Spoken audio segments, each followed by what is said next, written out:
first paragraph, Your Honor. Alleged continuous threats, intimidation, and even physical harm being inflicted upon us by several unscrupulous individuals in cohorts with some corrupt, quote-unquote, agents of the NBI.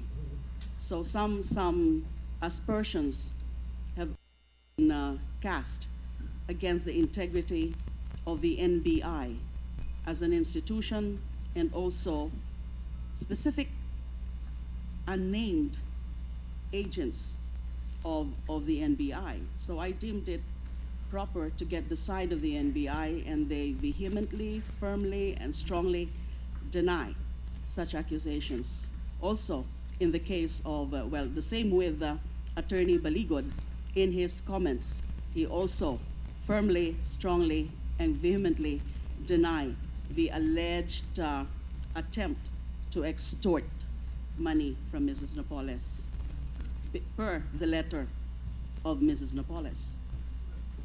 Correct, I agree. You have asked the opinion of the NBI with regard to the allegation here that there were some corrupt agents of the NBI harassing or extorting money from Ms. Napoles together with Attorney Levito Baligod. But what I'm asking, why did the finger to also investigate the others mentioned here in the letter? I felt no need to further pursue that claim because the explanation of both the NBI and Attorney Baligod were, to me, at that point, satisfactory. And it was just because if you would care to go into or look into the circumstances, the letter of Mrs. Napoles was dated April 17. That was less than a month after the rescue of Ben-Hur Louis last March 22 from the serious illegal detention. And I was so, actually my sentiments then is that I was really so offended by these insinuations, by these accusations of Mrs. Napoles using NBI, unnamed agents of the NBI, of extorting from her. I believe in the explanation of the NBI that it was just her way of getting back at them for undertaking that rescue operations of Ben-Hur Louis.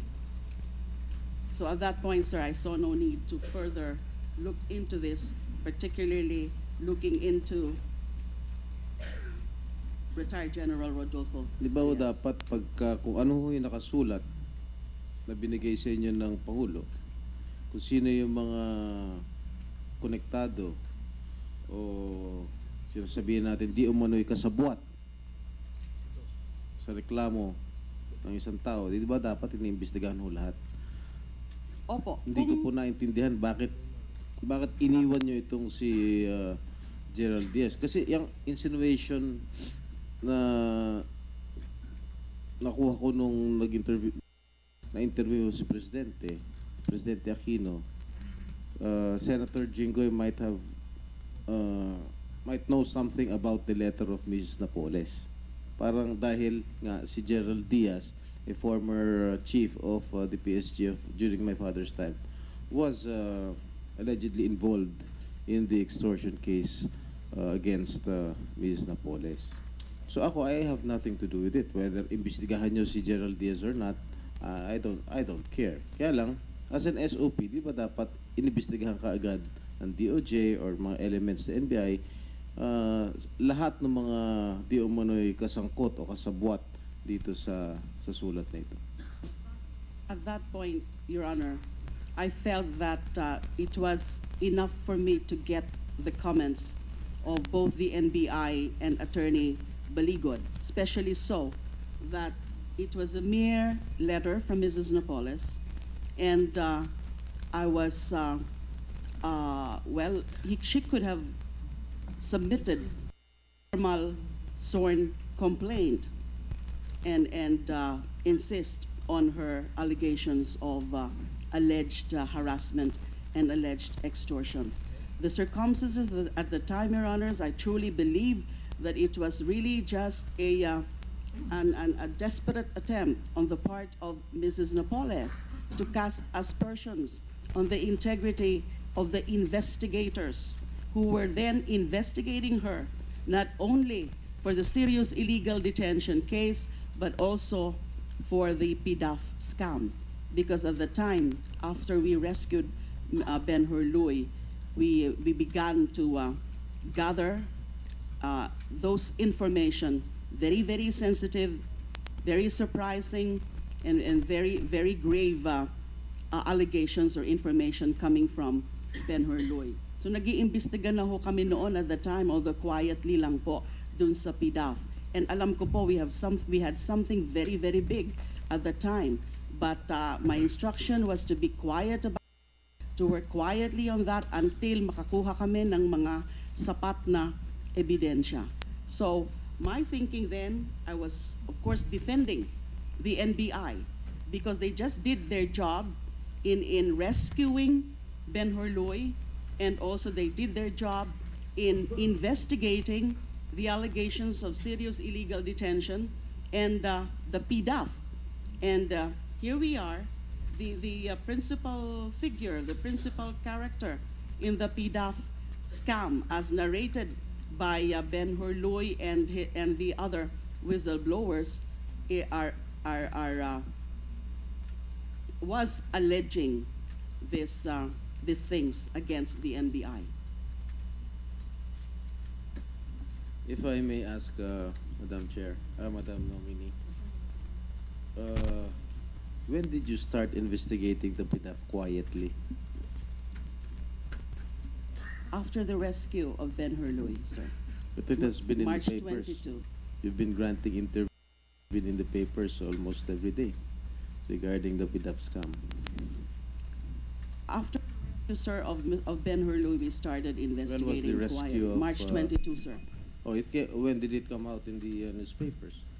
If I'm not mistaken, the first report on the PDAF scam was around July. No, it even came before, in the middle of the campaign of 2013. My recollection was it was in July that this was first exposed. This came out. Remember, there was a series of banner stories from the Philippine Daily Inquirer. My Yes, recollection was July. That was the first media item. If there I have think it been came some out- media items before, it was just mga ano lang po siguro yon. Mga haka-haka lang po siguro yon. Because really, the NBI quietly worked on this case until It was full blown. Yes, sumabog po. Kasi noong March, lumabas na ho ito si Diaryo. I think at the height of the campaign last 2013, meron na lumabas sa Diaryo. But it's okay with me. I don't mind, Madam Nominee. Anyway, Madam Nominee, enough of the letter of Ms. Napoles to President Aquino. I would like to ask you, do you have any pending disbarment cases before the Supreme Court? Yes, Your Honors. What are the nature of these cases? These are 3 disbarment complaints filed by certain lawyers. 2 disbarment complaints stem from my alleged defiance of the TRO of the Supreme Court when the former president attempted to leave the country. So yung dalawa po tungkol po doon. The other one was my alleged disrespectful comments vis-a-vis of the former Chief Justice Corona after an event where the president in that event also made certain statements regarding certain issues surrounding the former Chief Justice. But the President is immune from suit. Yes, Your Honor. Yes, but you are I know not that immune. very well. Mhm. But I disagree with the contention of the complainant in that disbarment complaint that what I said was something that was actionable. It was a free expression Yes, of my may I know opinion. what did you allegedly say? I don't even remember, Your Honor. It was a comment after that event. What was that event, if I may ask? It's I think, summit, a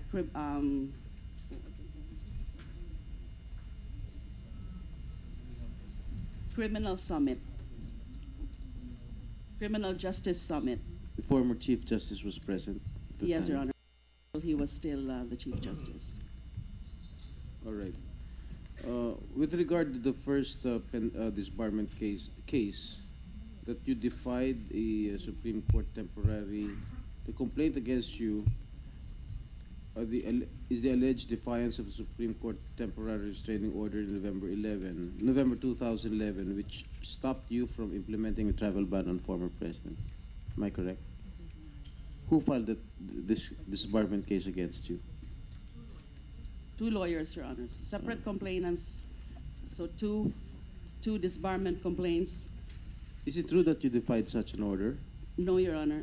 It was not a defiance, because how could I have defied an order which has not been officially served on me Yes, At the- I remember. at the time that Yes, I remember former President Arroyo going to the airport with a wheelchair, all right? And then the elements of the DOJ stopped her from leaving the country. At that point, nominee, did the court issue a whole departure order against former President Arroyo? No, Your Honor. So she was free to travel. There was a watch list order issued What by do you my mean by a office. watch list? If there is a watch list order, you mean to say the person cannot leave the country, even though he is on the watch list, he or she is in a watch list order? Under the existing department circular, which is the subject of the petition before the Supreme Court and where the TRO was issued, a watch list order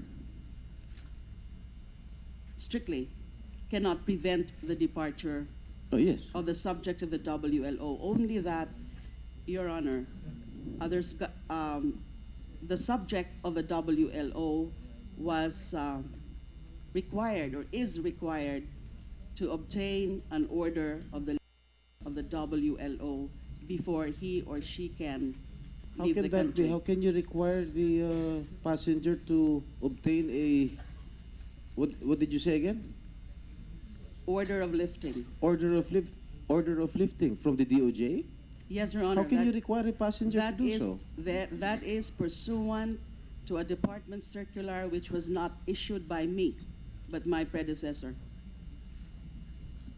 You That's in that department circular, Was which is that- now the subject of the petition before the Supreme Was Court. that your basis for stopping her to leave the country? Because I'm in no good terms with former President Arroyo because of she's not my political ally. But we have to respect one's rights here. No. I know Kung Your walang Honor. HDO, if the court or if any court that matter did not issue any HDO, you have to stop her from leaving the country. That is her constitutional right to travel. I did it pursuant to the department circular and pursuant to my judgment then that it would be against the national interest for someone who is being charged with a major offense to be allowed to freely live Philippine jurisdiction. Are the 3 senators on the watch list order? No, Your Honor. I have not issued any watch list order against the 3 senators. So, is it safe for me to travel? Yes, Your Honor. very safe for you to travel anytime.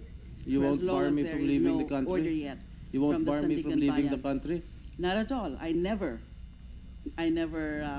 prevented you. You even asked permission from me. No, Out now, of now that courtesy? the charges has already been filed before the Sandigan Bayan. There Am is I no still free to HDO leave? yet. I mean- There is no HDO yet from the Sandigan Bayan, and there is no warrant of arrest yet. There Yes, I is know, I no understand. legal impediment But for if, any one of you to You're leave. going to issue a watch list order for me not to leave the country. How can I leave? I cannot issue a watch list order now, Your Honor, because of the subsisting TRO from the Supreme Court. That has been our predicament, Your Honor. There have been many occasions where certain interested parties have been asking me to issue watch list order, but I cannot do so because I have been restrained or enjoined by the Supreme Court because that particular petition has not been disposed of yet by the Supreme Court. Can I'm you powerless to issue any Can you give me an WLO. advice, Madam Nominee? Kung gaano ako pwedeng matagal mawala sa bansa? Ano po? Kung gaano ako pwedeng lumabas ng bansa? It's not for me to give that advice, Your Honor. It's up to you. But I Where can you freely want leave, to go and the purpose of your travel. In the absence of an HDO, in the absence of a warrant of arrest, you are free to leave. But Because a don't- warrant of arrest is effectively an HDO. But don't worry, ma'am. I do not have any intentions of leaving the country for now. Thank you. Well, anyway, what is this lookout order? Is a lookout order and watch list order different? Different po. Pwede niyo ba explain Yung sa amin? lookout order po is just a, well, I just thought of that when I was restrained by the Supreme Court with respect to the issuance of WLO and That was HDO. your own creation, madam? Yes, Your Honor. Lookout bulletin. Lookout bulletin. Yes, Oh. Your Honor. It's simply that. What lookout. is the effect? What is the effect of this lookout? It You just look. Ganun ba yun? It's a mere communication tool. Let me explain, Your Honor. As I said, I thought of it as an essential communication tool.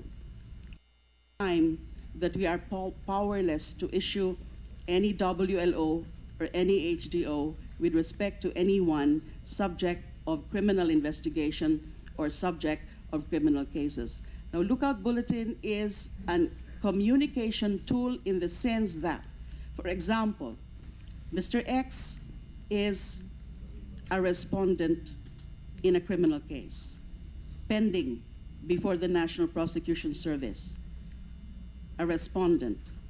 Now, when a private complainant or when the prosecutor asks for a respondent to be placed under a lookout bulletin, then I exercise my discretion whether or not to so place him or her under the lookout bulletin.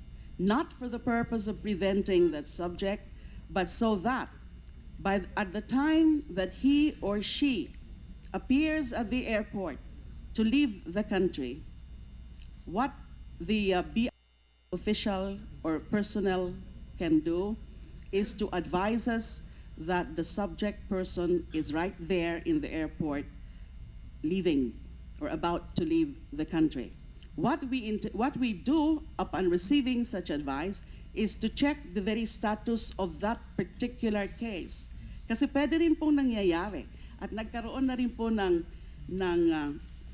actual experience dyan na nung inabisuhan po kami ng BI na a particular respondent who is a subject of a lookout bulletin order is about to leave. Nung chinek ho namin, meron na ho palang in-issue na warrant of arrest.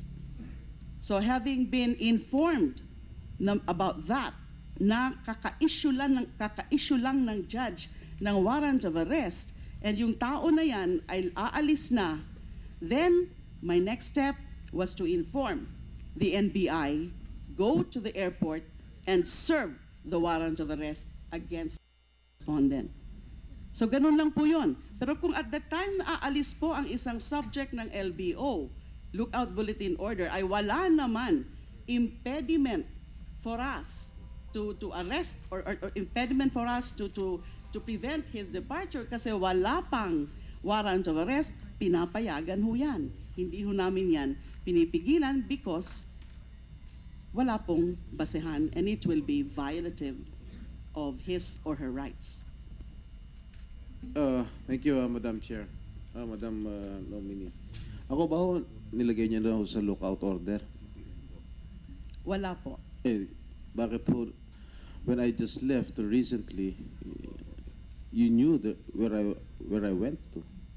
Because po, yung BI po namin medyo, of course, they're responsible people and they know na kasama nga po kayo sa mga kaso.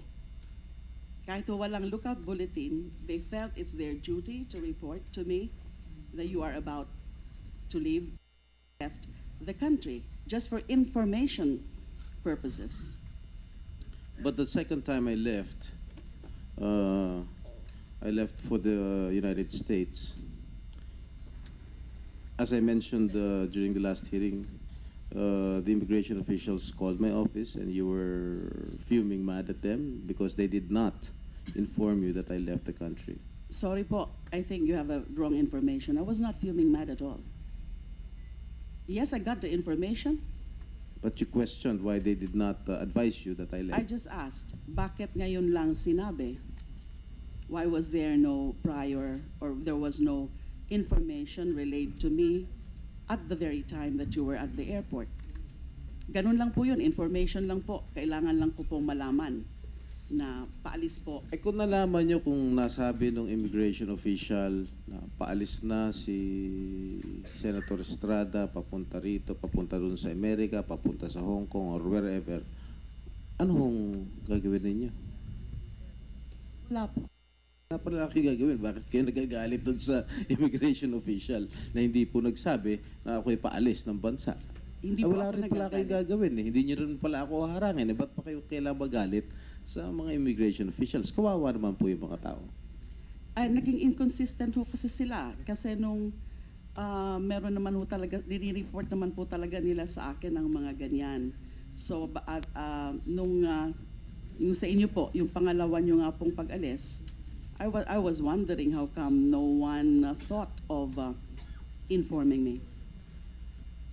Kawawa naman ho yung mga taong may ibang kaso na hindi naman kilala ng mga immigration officials na hindi ho ma-report sa inyo. Nagkataon lang ho na kilala po ako ng mga immigration officials kaya siguro minsan minsan nare-report sa inyo kaagad. I-report lang po sa akin ng BI ay yung mga nasa LBO. Kayo po, kahit wala kayo sa LBO, since you are a high-profile personality and everybody po, then they can always report to me. Well, anyway,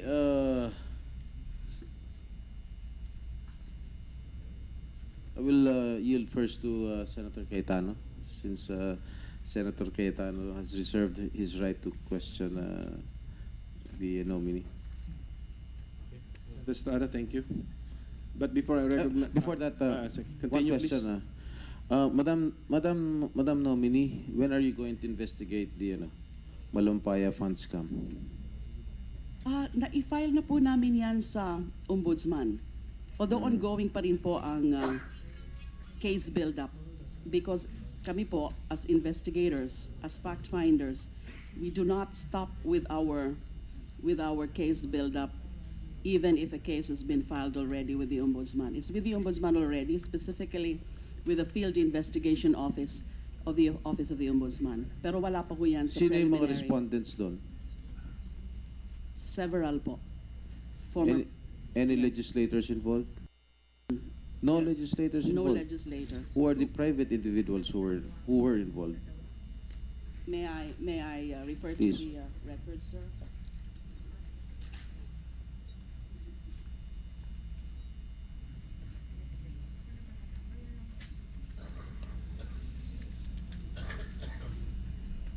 Ito po ang mga respondents per the complaint to the NBI, the letter transmittal of the NBI.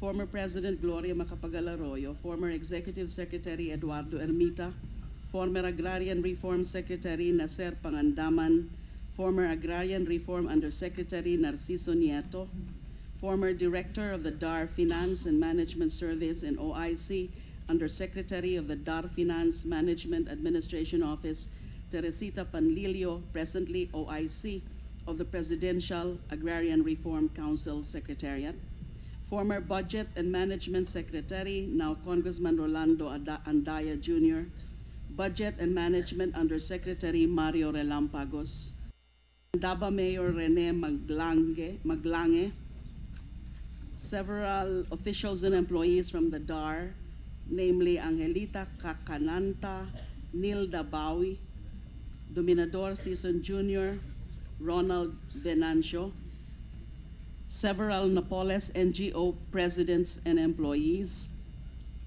Can I name them? No, no more. I'll just interrupt And you. also, of course, Janet Lim Napoles and Ruby Tuason. All right. I thought you forgot to name Ruby Tuason as one of the respondents. She's one of the respondents, Your Honor. All right. Do you think, in your own opinion, she was already admitted to the Witness Protection Program with regard to the PDAF scam? Am I correct? Yes, she was already granted immunity All right. by the Office of the Ombudsman in the PDAF cases. Correct. Already I know you filed. do not have any power to grant immunity. The SOJ does not have any power. Am I correct? I It is disagree. only the Ombudsman? Am Honor, All right. under the law, the WPP law, the Department of Justice, specifically the Secretary of Justice, who is the chief implementer of the WPP, has the power to cover or to cover a witness under a state witness to admit an accused as a state witness, and when so given that the law effectively gives the accused immunity under the WPP law. You mean to tell me that you have the power to admit a person under the WPP? Yes, Your Honor. All right. In your own opinion, do you think Mrs. Tuason is qualified to be admitted under the WPP with regard to the Malampaya scam? We have issued to Mrs. Tuason a provisional admission under WPP in the Malampaya case. Excuse me, I didn't hear your first name. Provisional admission Okay. as a state witness under the WPP in the Malampaya, just like in the PDAF. Pareho po, provisional admission lang yung binigay namin kay Mrs. Tuason sa PDAF and sa Malampaya, subject to the approval or the final approval and determination of the Ombudsman. So dun nga po sa PDAF, nagpasya na po ang Ombudsman, binigyan po siya ng immunity sa PDAF. Sa Malampaya po, ongoing pa po, ang pagkaalam ko, ongoing pa po ang evaluation ng Ombudsman dahil ongoing pa rin po yung kanilang evaluation nung complaint sa Malampaya. So if you're asking me, Your Honor, whether she is qualified, I can only answer with respect to the provisional admission. So there is a provisional determination, Secretary of Justice, of her qualification as a possible state witness, but we will be deferring to the final judgment of the Ombudsman in that regard. Thank you, ma'am. Thank you, Senator Estrada. So I now recognize Senator Alan Peter Cayetano. Thank you, Mr. Chair, and thank you to Senator Estrada for yielding, and to our colleagues from the House of Representatives. Madam Secretary, magandang umaga po. Magandang umaga rin po, Senator Alan. For the record, I'm generally supportive, Mr. Chair. As the Secretary has known that I have been supportive of all reform efforts she's been undertaken and by this administration. However, as a senator and as a lawyer and as a member of this commission, there are some concerns that I'd like to bring up. Ironically, it is the other side of the coin of Senator Estrada's concerns, no? Because I feel that we have put so much safeguards in the law that minsan nagiging inutil nga yung batas, no? For example, passing a while ago, yung whole departure order. But wala pa akong nakikita na talagang nahuli ng whole departure order because usually, pag nag-HDO ka na, yung may pera at may kapasidad na lumayas, nakalayas na talaga. So in fact, people are demanding the opposite. That is there a system around the world or maybe in the US wherein, I think in the US, pag yung grand jury nagmi-meet na, even when they're investigating, they can already order a hold order, or now with the I know sometimes they try to go around the law now with the Homeland Security. Mas madali silang mag-no-fly or wag paalisin ng isang tao. Pero mabilis din yung remedyo ng tao na feel niya, na pakiramdam niya, agrabyado siya. If the person feels aggrieved, can run to the court right away to get that order lifted, no? But in our country, it seems baliktad. Let me mention another point before I allow you to answer or ask the chairman to allow you to answer, ma'am. The other night, I was watching television and nilabas yung mga bank account kay Attorney Reyes, other people, and basically, nailabas na yung mga pera bago nilabas yung preservation order. So that's my question. After 4 years in, or almost 4 years in the DOJ, will you be submitting to the two houses of Congress some proposals to make law enforcement and preservation of the properties or the alleged gains from illicit activities or illegal activities? And will you also be giving us a proposal, whether it's by law or whatever issuances, no? Or will you just be fighting this out sa Supreme Court? Kung paano nga mareremedyohan yung sitwasyon na imbis na mapadali trabaho nyo, di ba? Lumalaki, even if we say that we have extradition treaties all around the world, still, it's very difficult, and then questions are raised and everything. No? So are these two concerns, no? Yung making sure that the person that you have a reasonable ground to believe that you will have to arrest soon, and property that you have a reasonable ground to believe that should be preserved, will you be submitting proposals or ideas regarding this to us? Certainly, Your Honor. So thank you for those questions. Talaga naman pong that's the whole point, is how to really have an more effective administration of criminal justice by the DOJ. Now, on the matter of the issuance of the HDO and WLO, I already submitted po proposed bills, draft bills. And one of those to whom I submitted our version of the bill is Senator T.G. Gingona. And because we do recognize that the department circular, the existing department circular, which is now the subject of the Supreme Court petition, and I hope I would not be, misconstrued as trying to influence the Supreme Court, but really the department circular has some flaws, has some deficiencies, and therefore we submitted a proposed bill to address what we see are the defects in that department circular. Hindi po kasi mga naging masyadong clear yung standards with respect to the issuance of both HDO and WLO. And there might be some basis for some quarters to say that if though the HDO and the WLO powers is given to a tyrannical SOJ and with the propensity to abuse his or her powers, baka nga ho ma-misuse ang powers na yan ng HDO, WLO. So we submitted a bill which addresses those points as some room for we address the loopholes that provide the criticisms against the department, the existing department circular. But the whole point is yung sinasabi niyo, talaga naman hong it's very frustrating on our part being the law enforcers and the prosecutors, to see subjects of ongoing criminal investigations and criminal cases at whatever stage, whether under PI or trial, na umaalis na lang with a clear purpose of evading the system.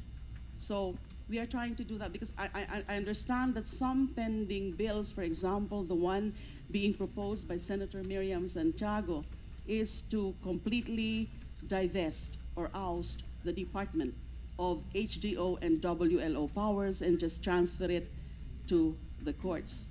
But we are trying to convince Senator Miriam. I had occasion to talk to her once about this subject matter, to come up with a middle ground position, that even if it's just under the PI stage, we should be given that HDO WLO powers subject to clear standards. And for example, to periods that just to make sure na hindi rin nadidelay sa PI level para not to unnecessarily restrict the subject's right to travel. So Well, we did Mr. submit Chair, that already. Not to interrupt the Secretary, yes, but Ram. I guess that I'm more than satisfied with your answer, and we'll probably discuss that in the committee at length. And I'd just like to put on the record, basically we're just talking about cases that are non-bailable. Because cases that are bailable anyway, once the case are filed against them, usually people who can afford or has the means to go abroad ask the court for permission. Best example is the Sandigan Bayan. No? Many who have cases in the Sandigan Bayan still go out in and out of the country, but there's a process where they have to ask permission. No? Pero dito sa mga kaso ng plunder, murder, etc., no? Serious illegal detention na non-bailable, no? Dun mo makikita usually yung nag-abscond or trying to leave the country or successfully leaving for them. I'll be honored to furnish you a copy of our proposed bill, and that is one of the changes that we are limiting it to certain types of offenses. Thank you for that, and maybe you can get also the executive secretary to certify it as urgent. Maybe the versions would vary, but then at least we know that the topic itself, as far as law enforcement is concerned, that the topic of the HDOs and the properties. No? But just to jump to the properties, ma'am. But even the existing law right now, no? Even the laws that were used now to preserve the properties. Unang-una, nakikita ko ang trend sa law enforcement sa atin. Yung lang nasa pangalan ng mga accused ang hinohold. No, I mean, I'm comparing it, for example, to the RICO law in the US. No? Number one, napakabilis. Basta't nagkaroon ng kaso, nakahold na lahat at dalawa lang ang binibigay dun sa akusado. Money for his subsistence, meaning rent, kuryente, pagkain. And number two, legal fees. Legal, hindi illegal fees. Ha? So I mentioned that because we know all around the world, no? It's not only lawyers. Meron ding PR, meron in the mafia cases of the old in the US, bribery was part of the process. That's why hindi legal fees yun, illegal fees yun. Precisely why the lawmakers in the US said, kailangan i-hold natin yan. Kasi hindi na totoo yung sinasabing people of the Philippines versus X versus Juan de la Cruz. Hindi na totoo na napakadehado ni Juan de la Cruz at napakayamado ni Republic of the Philippines or United People of the United States, because when a specific person has so much resources, and these resources not only include money, but also information to bribe fiscals, judges, police, FBI officers, DEA officers, etc.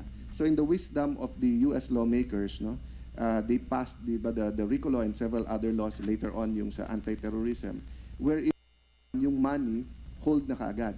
Number two, pag sinususpect lang nila na may ebidensya sila na itong mga organization ay sumusuporta, halimbawa sa anti-terrorism, even yon pwede na nila i-hold yung pera. And then pag tingin nila dami corporations or dami ano to, hino-hold na rin nila.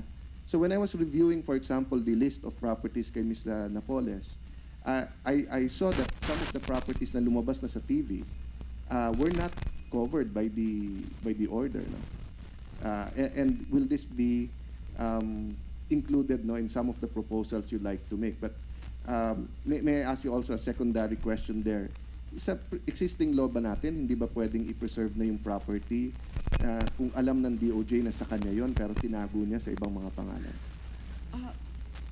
Under existing laws, we are doing that already in conjunction or in cooperation, coordination with AMLAC. AMLAC is the one doing this. But as you very well know, sir, the proceedings in the AMLAC or the actions being taken in the AMLAC are deemed to be confidential. In fact, filed already a case with the Court of Appeals, and the Court of Appeals had issued freeze order, also on RTC. So AMLAC is represented by the Solicitor General. There is much room for improvement under existing AMLA, the AMLA law. But I'll give you an example. A concrete example is Attorney Gigi Reyes. She left the country when the issue was burning hot sa media. She came back while the time that Ruby Tuason was testifying and the Napolis, etc. Then suddenly the other day when the order for preservation of her bank accounts was issued, ni-report sa late news ng Channel 2 that millions na ang na-withdraw in the meantime. So I'm not talking about her guilt or innocence. I'm just saying that assuming the court finds later na dapat bawiin tong pera na to, di bala na kung bahay nandiyan pa rin yan di ba? Or yung titulo ng bahay, assuming for example may mga bahay ngayon na suspetsya nyo kay Miss Napoles, even if hindi nyo bawal ibenta, pwedeng ilagay sa titulo, di ba? You can ano that this will be included in a case or that buyers beware, no? So pwede nyo pa rin habulin. Hindi katulad ng pera, once na na-withdraw na yan at wala na, paano mo pang hahanapin? Nga po, it would seem that there was no speedy action in respect to that. So there ought to be some mechanism where the AMLAC can speedily act on these matters. Because early on, we started coordinating already with AMLAC. There has been several meetings with the AMLAC. Our investigators were providing the AMLAC with these affidavits and other documentary evidence. And we even availed of mutual legal assistance with a foreign country.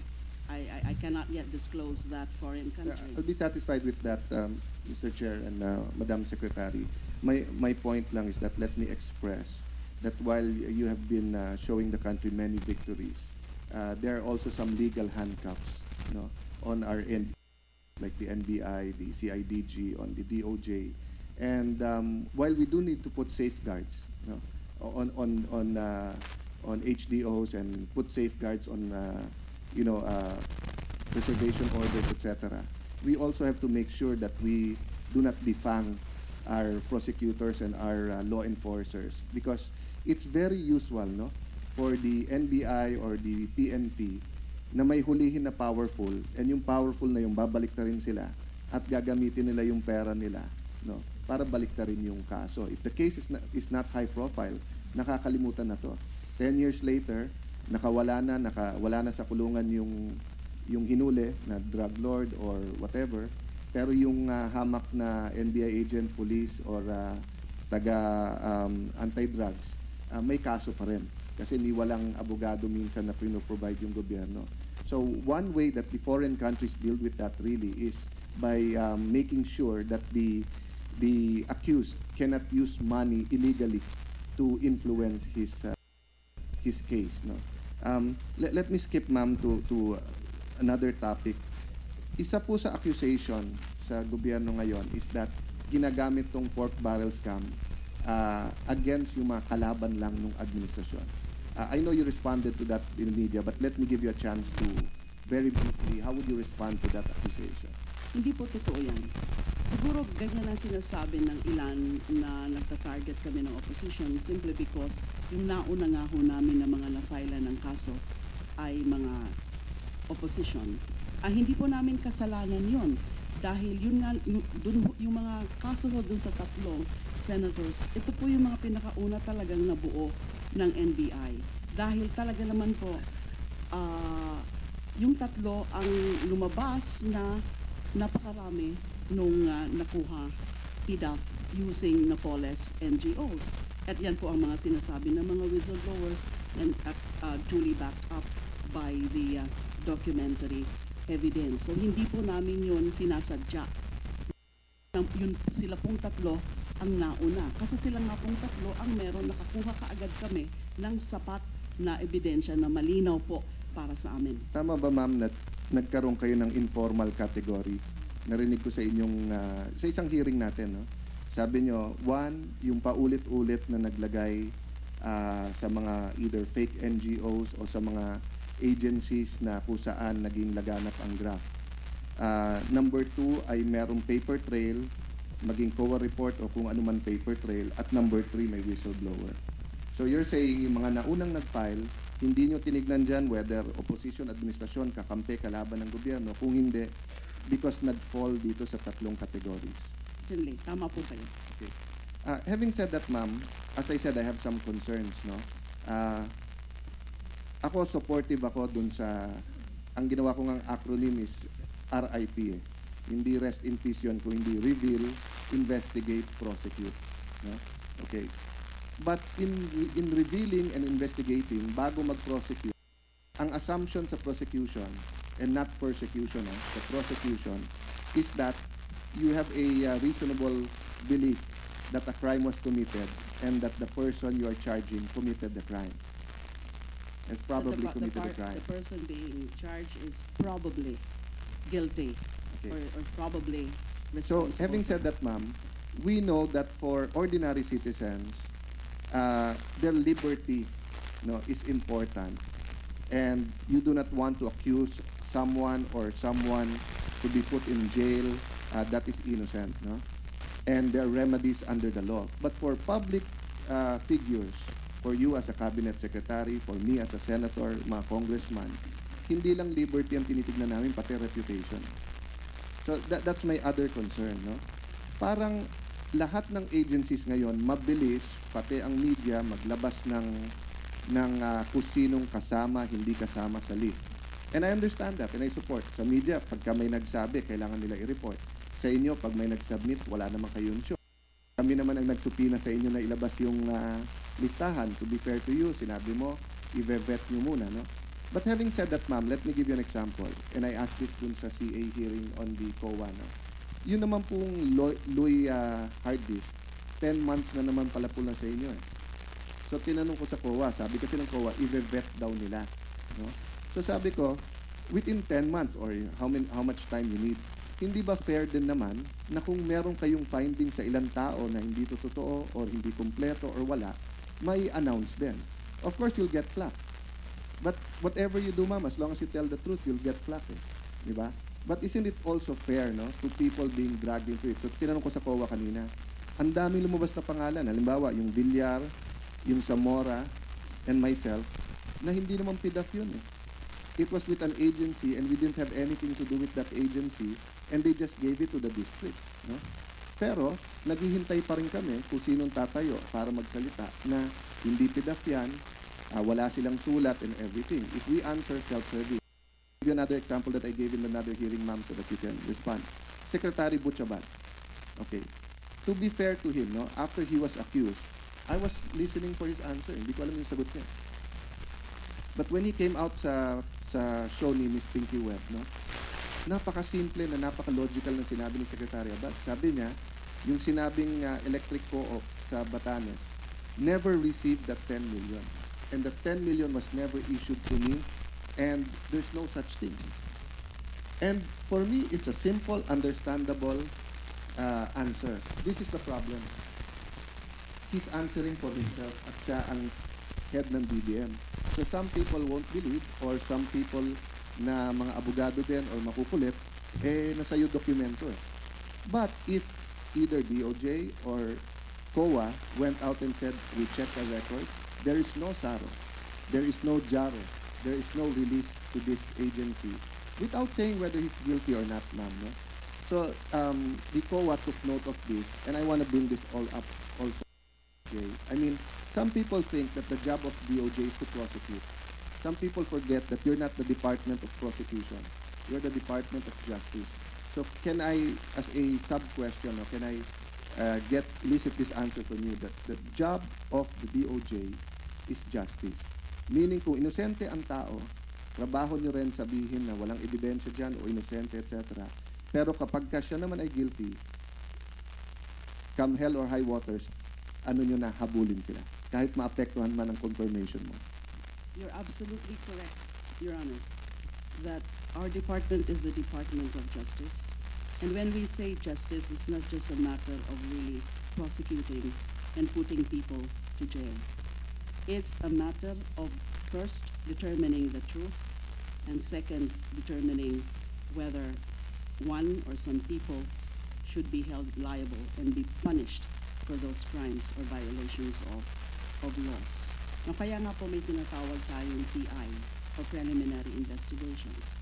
Kasi pagka ng isang fact-finding or evidence gathering, may isang level na magsasabi na doon na niya titingnan kung may batayan ba o may basehan na kailangan sampahan ng kaso sa korte ang isang respondent. Kasi nga, kung wala naman, then it is the sworn duty also of the prosecutors to dismiss the case because you are not supposed to subject anyone from malicious prosecution. Kung wala naman Let me agree totally with you then, ma'am. But there's a little bit of a problem there when it comes to PDAP cases. Because in PDAP cases, the DOJ is not allowed to hold the PI because it's under the jurisdiction of the ombudsman. So what will happen right now, and I'm not questioning it, ma'am. I know these are extraordinary circumstances. We can always second guess you, and you've been second guessed, but you know, whatever you do, there'll be criticism. But having said that, ma'am, precisely what I'm looking for is some order. No, it might be hard to just say it's the DOJ's responsibility. It's also Senate's responsibility, Congress' responsibility, the media's responsibility. But on the part of the DOJ, no, ma'am, how can you put some order na pag lumabas ang mga listahan dyan? Like tomorrow, if suddenly someone comes out with a list there, I looked at the accusations of you of Ms. Sandra Cam, and I not only find it ridiculous, but I find it, you know, why would we even entertain? But, halimbawa, sa media, hindi mo mapipigilan because it's their job to report, no? So if a list comes out tomorrow, naming everyone, halimbawa, na-confirm po kayo today, biglang may lumabas na listahan bukas, na lahat ng sa CA ay binigyan ng pork barrel para pumasa si Secretary De Lima, no? What process will the DOJ take para, kasi hindi nga kayo pwede mag-PI, para malaman naman ng publiko kung ano totoo at anong hindi? Ganito po yun. Matagal na ho namin ginagawa ang sa tingin namin ang tamang gawin. Ano po ba yun? Mula nga ho nang lumabas ito, mula nung i-reveal sa ano ni Ben Hurley, mga whistleblowers, itong kalokohan na ito sa PDAP, ay nag-evidence gathering na nga po kami. Hindi lang ho yung salita nila Ben-Hur, kundi yung mga documents. Kinuha ko namin yun sa mga different agencies like DBM, COA, and the implementing agencies. At kung mapapansin niyo po, never po kami nagpapalabas ng listahan kung hindi pa kami ready to file a case. And in fact, kahit o anong kulit sa amin ng media, even po sa hearing, I think you've seen that in the Senate Blue Ribbon Committee hearings, that every time some senators would ask for names, I would refuse to divulge the names dun sa mga kakasuhan namin. Yan po ang aming ginagawa. Na we are aware of that it's also very difficult to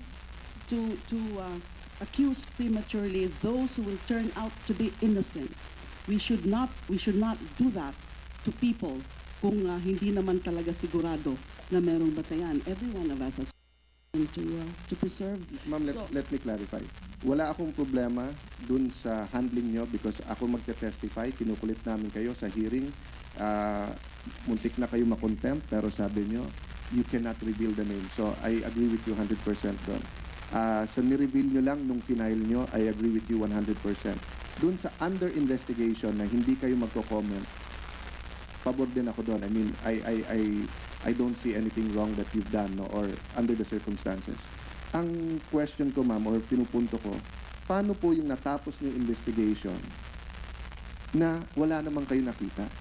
So hanggang ngayon, isang taon na nangyayari to, ang mga pangalan ng tao natatagdad sa dyaryo, sa radyo, syempre may mga nag-PPR din, no? Wala man lang ahensya na tumatayo, not to say na inosente, but either sabihin na walang basis o walang ganyan.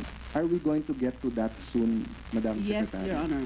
Sa katunayan po, assignment po namin yan galing sa Pangulo na magsasubmit po kami sa kanya and ongoing yung pag-prepare niyan, magsasubmit po kami sa kanya ng matrix na 3 categories.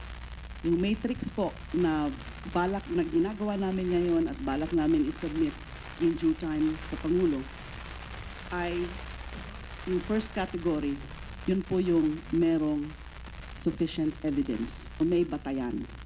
And sigurado kasama na po dun yung mga na-filean na po ng kaso namin at yung mga ipa-file pa po sa next batch or batches.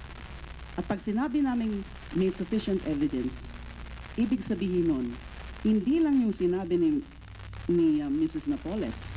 Kasi certainly we are not taking the word of Mrs. Napoles, lalo na hindi pa siya nagbibigay sa amin ng mga supporting documents. Hindi pa ho niya sa amin yan binibigay. Kundi, sufficient evidence in the sense na corroborated din ni Ben-Hur through his own records and also ng mga ibang whistleblowers, and hindi pa ho tapos tayo doon, meron ho talagang mga supporting documents. Ibig sabihin, na-confirm namin na nandyan yung mga SARO, nandyan yung mga related documents like yung mga requests for the release of funds, request designating Napoles NGOs, MOA with Napoles NGOs and the implementing agency concerned, and related documents. The COA report. So dun po magpo-fall yung first category. Ibig sabihin may sufficient evidence. Of course, we can never say that the first category are guilty people. It's not for us to say that. It's the court after due process later. Yung second category naman po ay yung nandyan nga yung mga pangalan nila, either or both sa listahan ni Mrs. Napoles and ni Ben-Hur, pero wala pa kaming nakikitang sapat na batayan. Kasi mukhang wala pa yung mga dokumento, nahihirapan kaming dokumento o kulang-kulang at hindi sapat para sabihin na pwede na silang kasuhan. Meron din po kaming third category. Yung third category, yun po yung mga sa tingin namin ay fabrication. Walang-wala. Kasi Meaning, wala ma'am, kami nakita man lang na ebidensya o wala man lang kami nakitang batayan, lalo na kung sinabi lang ito ni Mrs. Napoles at hindi kinocorroborate ni Ben-Hur o kaya talagang walang mga dokumento na wala man lang ng SARO. So how can they ever be seen as involved also in this scam? In the first place, wala nga silang PDAF project. Let me clarify the third category, ma'am. So, ibig sabihin, may ebidensya, pero tingin nyo, hindi mag-hold up yung ebidensya dahil either peke yung ebidensya or mababaw or whatever. Yun yung third case. Of second category po yung ganun insufficient. Okay, insufficient. Yung Yes. third, ma'am, Fabricated. meaning frame up yung tao na yun. Na gawa-gawa lang. Okay. For some reason, dinadawit lang kahit wala naman talagang Sige. basis. So, my next question, ma'am, if you're going to submit it to the President, will this also be submitted to the public? I guess, Kasi babalik tayo, ma'am, dun sa sa sinasabi na nililinis yung listahan, ganito, ganyan, and everything. So, I'm trying to find some sanity, to an insane situation that you cannot blame one person or one institution, except, of course, for those who perpetuated this fraud. If they didn't do it in the start, di ba, wala to lahat. But having said that, nandito na tayo sa sitwasyon na to, hindi naman pwedeng araw at gabi na police lang pinag-uusapan natin. Di ba? yun na nga po, akala po kasi ng mga tao, yan na lang ang ginagawa namin po eh. Ang dami pa po namin mga ginagawa. But within, as far as we're concerned, within within our resources and our powers, we're trying to really determine the truth. Well, So, yun na nga lang, alam mo talaga. Well, last two, ma'am, na follow-up na, no? Then I'll yield to the chair and mag-alas 12 na rin po, no? So, ma'am, ano ang proseso ngayon pagka may mga lumalabas na pangalan? For example, no? Yesterday, nanonood ako ng TV, nakita ko si Congressman Erice. At pinagtatanggol niya Liberal Party at sinasabi niya, ba't hindi na lang sumagot ang mga Binay kung totoong I listed it down from the news report, no? Kung totoong naglagay ng 15 million sa gabay sa Pag-asa Foundation, kung naglagay ng 12 million sa Livelihood Development Corp, at kung naglagay ng 12.6 million si Congresswoman Abby Binay sa isang foundation na tatay niya at kapatid niya nandun, no? Again, the same problem. Kung inosente sila, ang mga Binay, no? Kawawa naman sila. Dinudungisan ng pangalan dahil sabi nila 2016. Pero kung totoong may nilagay na ganito na pondo, nasaan ba ang mga ahensya na pwede magsabi? Ba't hindi sabihin ng DBM? Ba't hindi sabihin ng COA? O ba't hindi sabihin ng DBM? Tama, meron pondong nilagay dyan, pero iniimbestigahan pa namin. Yun ang point ko, ma'am, eh. Sasabihin nung dyaryo, wag naman ang sagot nyo, politika lang yan. On the other hand, parang nawawala yung mga agencies na pwede mag-verify man lang. And I'm not saying it's easy, ha? Sinabi ko sa COA yung kanina. Kaya I know that the confirmation of Commissioner Heidi Mendoza is being held up precisely because nagkaroon ng finding ng 430 million na anomalous transaction sa city of Makati, no? But she's not afraid of it. That was her job, eh. So, ma'am, that's another example. Kahit kami, halimbawa bukas, may naglabas sa dyaryo, may finding kay Senator Cayetano nung konsehal pa siya, nung vice mayor pa siya, na ganito. What agency can I go to? Paano kung hindi mag-hearing ang Blue Ribbon Committee, no? To at least certify this, or kahit hindi kayo magsalita, certification man lang. So if I write, for example, DOJ, to ask na, ma'am, is this true, or to COA, should I be given an answer, at least in writing? To put the DOJ or your spokesperson or USEX or yourself on the spot, no? But to give some sanity naman na sa mga ganito, no? Si Congressman Bagaching, I saw sa newspaper, nag-file ng libel case, ng perjury case, dahil under oath yung sinabi ni Mr. Pauls, and I feel for him. Ang problema, gaano katagal yung perjury case na yon, hindi lalabas yon, di ba? So, I think you could understand, ma'am, from a point of view of a person seeking justice, not only ipakulong ang guilty, pero, di ba may legal adage nga tayo, tinuturo sa law school yan, no? I think galing din sa Amerika na better to set 1,000 guilty people free than to jail one who is innocent. That's not that applicable sa Philippines because we really want to jail all those who are guilty. But, still true, di ba? Yung guilty. And problema ng mga politiko, ng mga nasa media, minention na yung mga nasa media, mga judges, no? May minention na mga judges o Sandigan Bayan na supposedly malapit kay Ms. Napoles, no? Ang problema nila, hindi yung kaso, eh. Ang problema yung reputation, no? And we're looking for some logical mechanism where at least people with an open mind can see. Yung mga naniniwala na mabait ka, naniniwala na magnanakaw ka, wala na tayong magagawa doon. But at least the great majority of the Filipino people who just wants to find out, no? In the same manner, ma'am, di ba, pagka ikaw employer, hindi mo kilala yung empleyado, ano sabihin mo? Kuha ka ng NBI clearance. So at least I can rely on the clearance na walang kaso tong tao na to. Hindi ko pa rin alam kung magnanakaw siya o hindi, but at least may certificate ako na wala siyang kaso, no? Do you see that in the near future, no, after all these investigations, or at least before the term of the president, no, it will become clear, di ba, as a process will become clear, that people will be able to verify. And I'm not defending myself. Sa akin, sabi ko, ilabas lahat ng sarol, labas lahat ng sulat ko para makita ng tao, pero hindi rin nilalabas, eh. So, hindi rin malalaman ng tao kung nagsasabi o hindi, Madam Secretary. Yes, we can always propose some measures. We can always propose some mechanisms by which to address concerns like that. Definitely, you have a very, very valid concern. We're trying to balance transparency, the public's right to know, and also respect rights. individual rights. I'm sure there is a good balance and an ideal balance. And dun pa rin po sa usapin ng bakit kami ay maingat din kami na hindi kaagad-agad kami nagsasabi ng mga pangalan until we're ready to really file cases, because we know that in other jurisdictions nga po, criminal investigations are a species or a category of where you can invoke privilege, executive privilege, because investigators, NBI, DOJ are all part of the executive branch of government.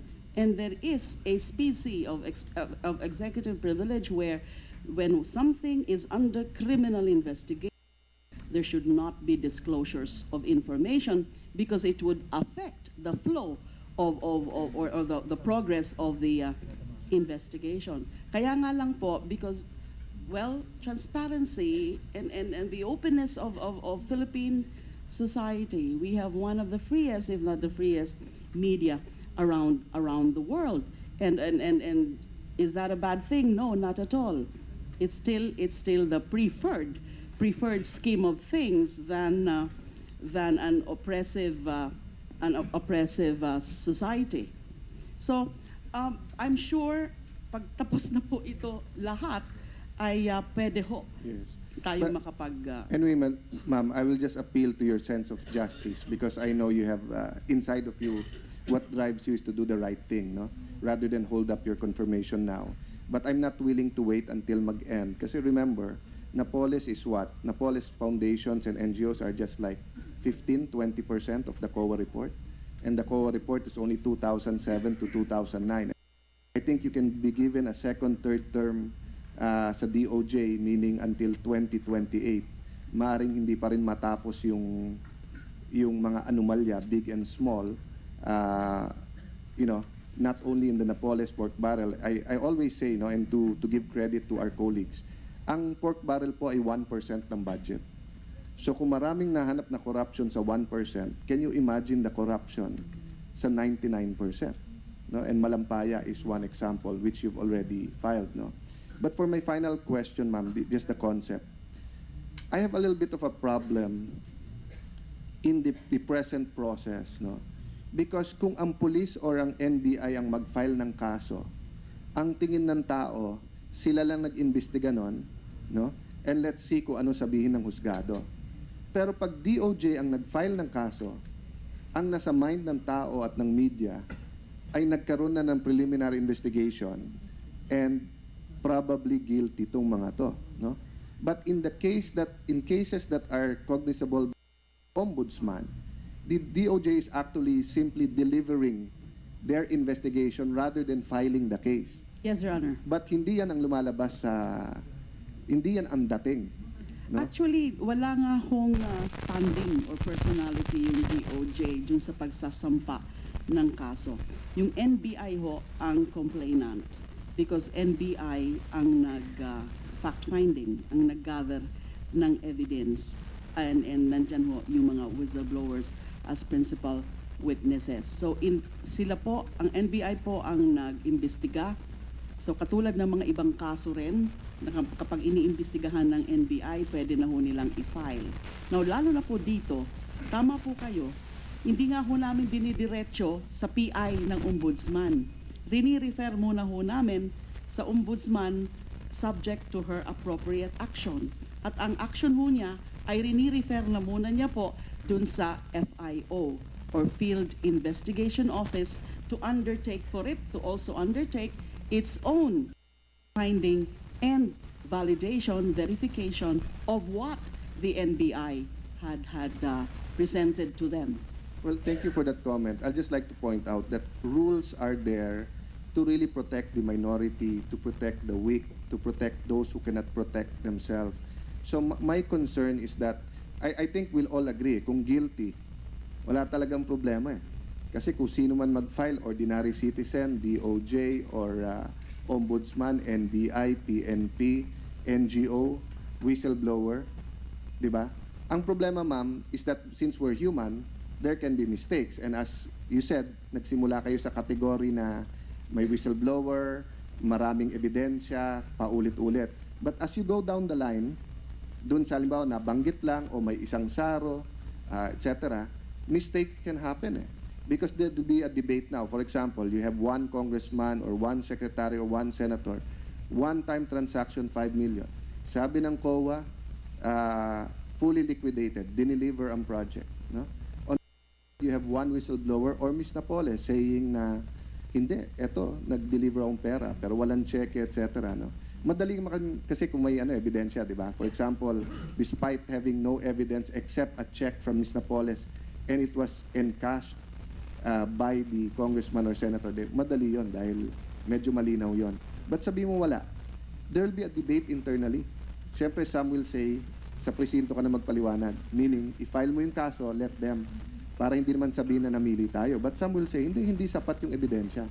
Ang problema ko, ma'am, pag dumating yung sitwasyon na yon at DOJ ang nag-file, ang dating sa tao, hindi ito yung sa presinto ka nalang magpaliwanag. Sanay na sila sa pulis na parang, bakit wala kang helmet, checkpoint.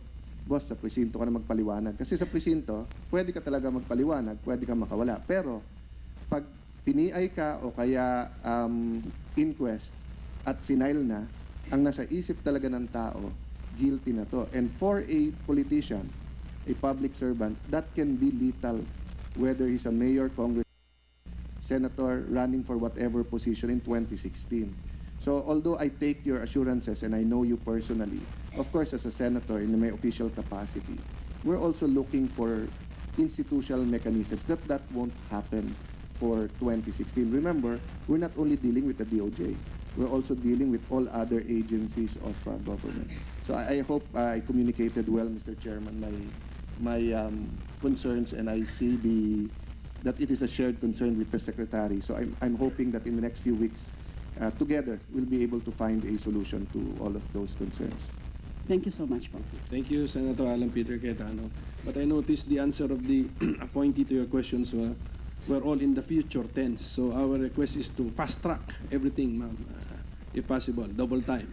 Yes, Your Honor. Before I recognize Senator Soto, Senator Soto, let me give you a chance to the House panel. Maybe someone wants to make a manifestation. Yeah, thank you, My Congressman, Rufus Rodriguez. My Senator. Thank you, Mr. Chairman. And I'd just like to pursue briefly the issue of the watch list and lookout. Well, the Constitution clearly provides under Article 3, Section 6, that the right of the people to travel shall not be impaired, except for three grounds, exceptions. First, national interest. Second, public safety. And third, public health, as may be provided by law. It's actually national security, sir. The national security, interest. yes, public safety and public health, as may provided by law. The only problem, Mr. Chairman, is that our law, immigration law, is Commonwealth Act Vintage 613, the 30s. And so there is no provision there in relation to a watch list or a lookout bulletin. And that is why, in spite of the absence of law, because there is a need to be able to preserve and to be able to have justice and for national security. It has been the practice since Commonwealth times and then the Republic and up to the present, before the TRO of the Supreme Court, that indeed the Department of Justice and the could be able to issue a watch list aside from the HDO ordered by the courts. And when I was Immigration Commissioner precisely, this was a power which we have to implement, to enforce, because if we are not able to do that, our justice system will fail because they will leave the country. And how can you now reach them? It takes time from the filing of a complaint in the prosecutor's office. You have to give them time to have clarificatory questions, to have investigation before a case is filed and before a warrant of arrest can be secured and an HDO. Meantime, in this interregno, Mr. Chairman, those respondents may want to leave the jurisdiction of this country to evade justice. And that is why that is what we call a balancing of the right to travel and the right to be able to preserve justice in this country, that no one should be just because the accused or the respondent will leave our country. And that is why, in that particular regard, there has to be a power to be vested to the Department of Justice and the BI. During my time, the only problem with the watch list during my time was that there was no time limit.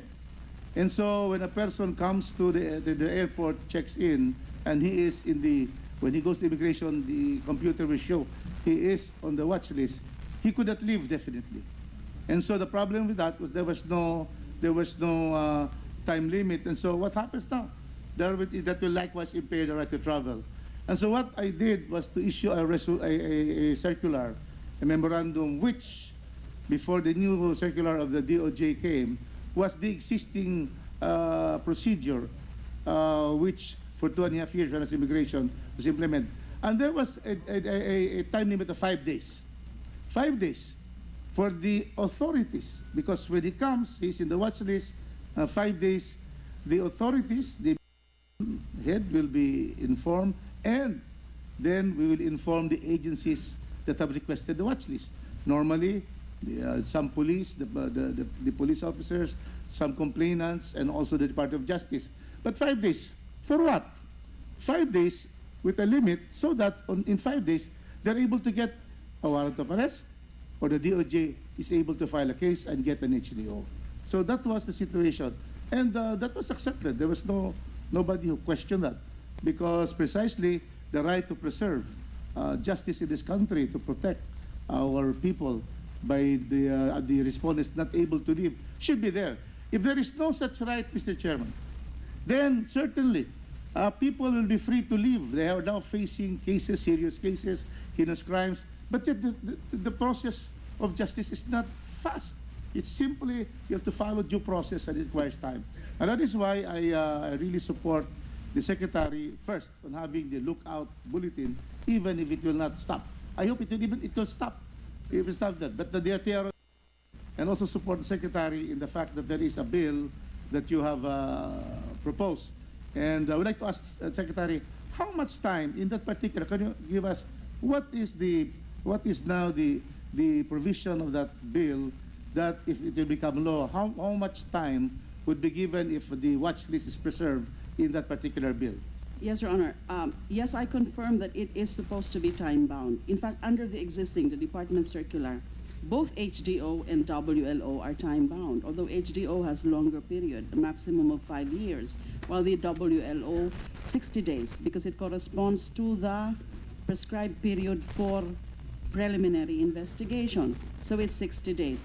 Now, in the proposed bill, I'm not sure, Your Honors, whether we are proposing the same period of 60 days or shorter period. Definitely, it's got to be time-bound because it would be prone to abuse. That would really be restricting the individual's right to travel. But HDO, WLO, these are never meant truly restrictive or to be completely restrictive, because in the first place, it is subject to, there is a limited duration, and there are standards to talk about. Not every request for HDO or WLO can be granted.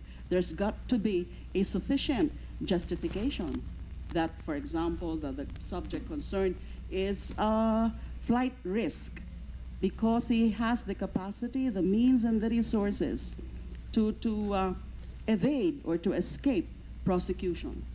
So, dun ho sa, I can always, again, furnish you, Your Honor, a copy of our proposed bill, but we tried to put in enough safeguards to shield it from abuse.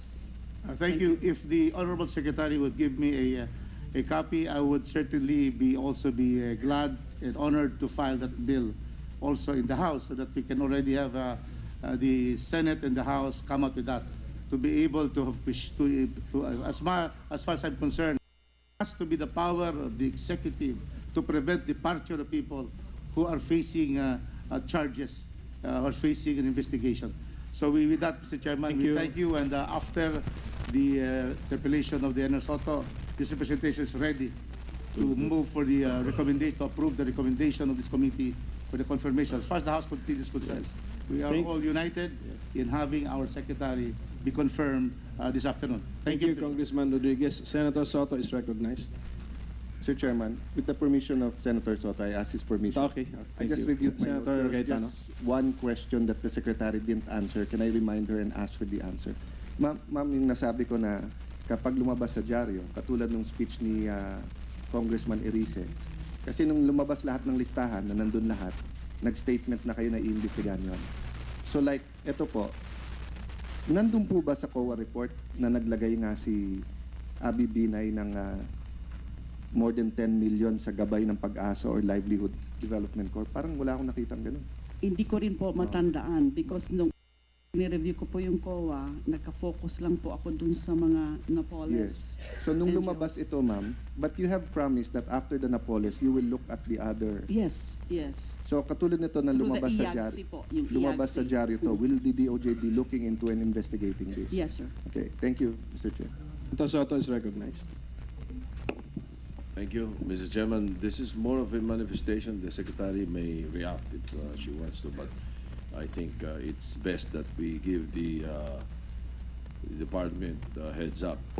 Well, again, I'm glad to hear the statement of the Secretary concerning the concentration of the department na hindi lang kay Napoles, you know, because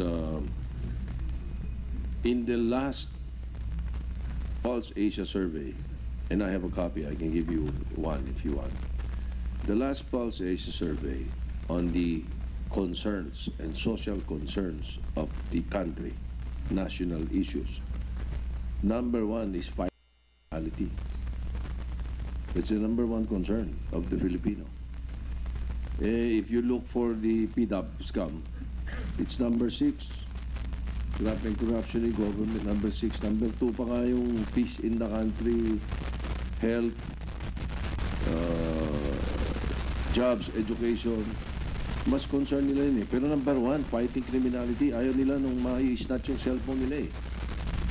Ayaw nila na yung mga durugista doon sa barangay nila eh, ano eh, binubuli sila eh. Mas concerned ng Pilipino sa criminality. That's why I'm glad to hear that I say this because the other day when I told the secretary and asked her about the issue of this drug lords getting out of prison for whatever reason, in the afternoon the heads rolled. That's why I wanted to commend the secretary for that, and I'm told that more heads will roll.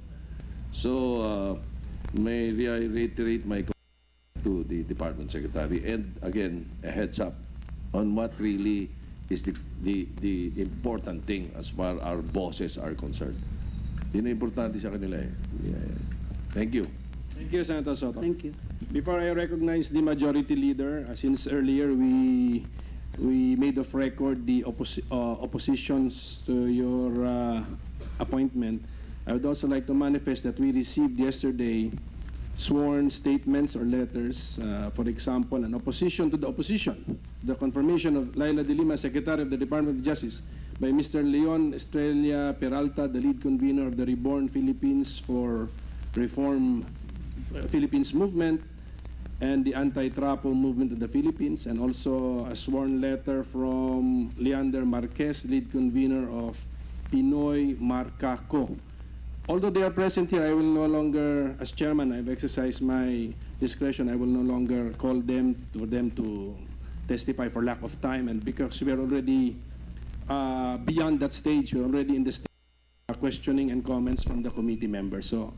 So at least they know that the committee and the commission is in possession of your sworn statement. So I now recognize Majority Leader Congressman Fariñas. Thank you, Mr. Chair. For the benefit of the public po, wala po sa rules namin yung opposition to and opposition. So, next time po, wag po kayong mag-file ng opposition sa opposition. Pwede po kayong mag-file in favor of the appointee or nominee, pero wala po yung opposition to the opposition. So, let that serve as a notice to the public. Ma'am, just two things. Excuse me, Your Honor, can I just say something? May I just state for the record that I appreciate gestures of organizations like that. It's definitely out of their own volition, and I appreciate it very much. Thank you. Okay, ma'am. Majority Leader. Two things po. One of the grounds of the opposition of Sandracam is about the escape of Governor Reyes. Ano? Now, nakita read all the documents and the employees involved, two of them, were dismissed from the service. Yes, Tama Your po Honor. ba yan? Yes, Your Honor. Did you file criminal cases against them?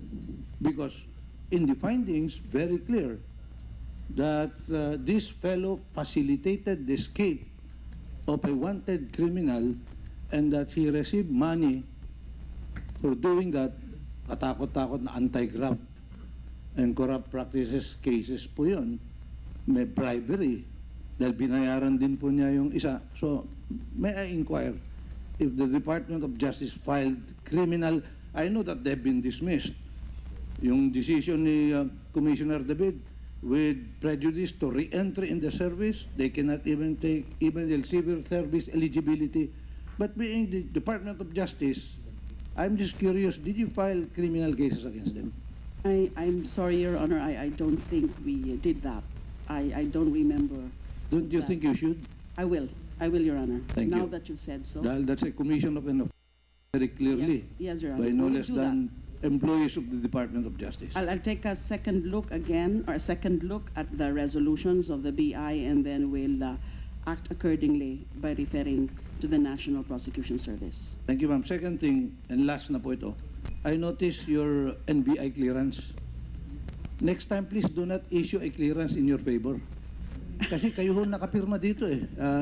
Pambihira po ito. No, this is a typical case of a self-serving Yes. clearance. Diba? I'm sorry, Your Honor, I never noticed that. I It's noticed just it. that currently Oh, that's... just let the Ako po undersecretary talaga. or the NBI head do it, but that because this one says National Bureau of Investigation issued in favor of Leila De Lima, signed Leila De Lima. Medyo hindi ko maganda. I'm sorry, Your Honor, Thank you, ma'am. I didn't notice that. It's a computer Okay. generated... So having said that, I now move, Mr. Chairman, that the Committee on Justice and Judicial and Bar Council recommends favorably to the Commission on Appointments the confirmation of the ad interim appointment of the Honorable Leila De Lima as Secretary of Justice. Any second? Second, Any objection? Unanimous ba second natin? Okay. Okay, make it of record. Unanimous second. Senator Soto? Okay. Okay. So no objection. So upon motion of the Majority Leader, Congressman Fariñas, unanimously seconded. Then there being no objection, the Committee on Justice and Judicial and Bar Council hereby recommends to the Commission and Bank in its next plenary session the confirmation of the ad interim appointment of the Honorable Leila M. De Lima as Secretary of the Department of Justice. Mr. Chairman, there being no other matters, unless there are, I move that we adjourn our meeting. Hearing is Maraming hearing is salamat hereby po. adjourned.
Ang susunod na programa ay rated G. Ito ay pwede sa lahat ng manonood. Mary, full of grace, the Lord is with thee. Blessed art thou among women, and blessed is the fruit of thy womb, Jesus. Holy Mary, Mother of God, pray for us sinners now and at the hour of our death. Amen.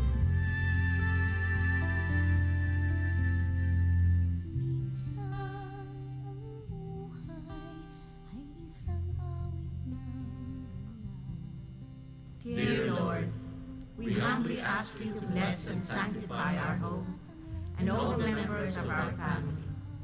We offer you our gratitude for all that you have done for us, for all that you have given us, and for the example of family virtues set for us by your own holy family.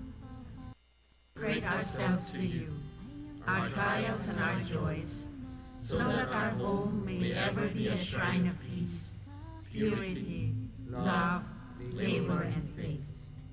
Please protect and bless each member of our family from all forms of danger, calamity, evil, and temptation. Jesus, Mary, and Joseph, look with compassion and love on all families throughout the world. Give us the grace to be dutiful and pious as parents, holy and obedient as children, so that our home on earth may foreshadow the love and happiness of our home, which is prepared in heaven. Amen.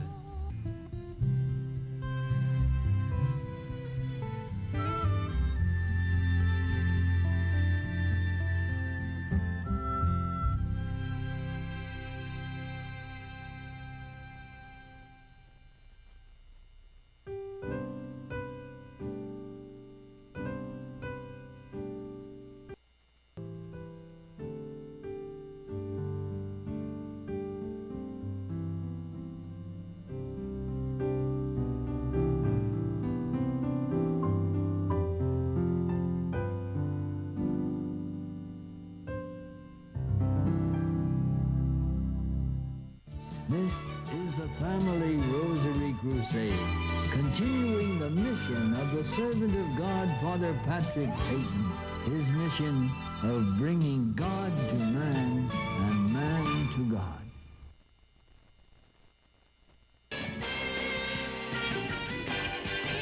Muli po tayo nagbabalik sa ating palatuntunan.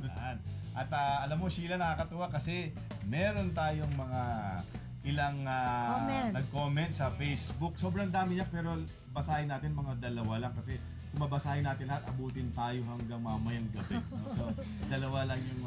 Go ahead, ikaw Father. bumasa. Sige, basahin mo itong ano. Ako magko-comment, ikaw bumasa. Ito ay galing kay Gemma. It's hard to forgive kasi mahal mo ang gumawa. Di mo akalaing niya sa'yo in spite of loving and taking care of him.